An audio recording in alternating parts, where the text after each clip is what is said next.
Incoming transmission. Incoming transmission. Incoming transmission. So friends, कल हमने बात किया था उबंटू ओएस के बारे में। अब भैया क्या है ना कि हमारे सबके लैपटॉप में विंडो होती है और हम उसे छोड़ना नहीं चाहते हैं यार।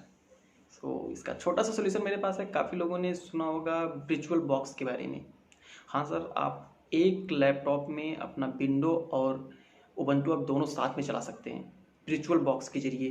वर्चुअल बॉक्स एप्लीकेशन आता है और सेकंड आपका आता है VMware।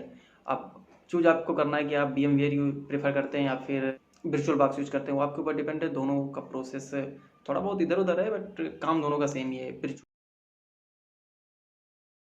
Incoming transmission. Incoming transmission. Incoming transmission. Incoming transmission. Data connection established. Syncing with host computer. Beaming information.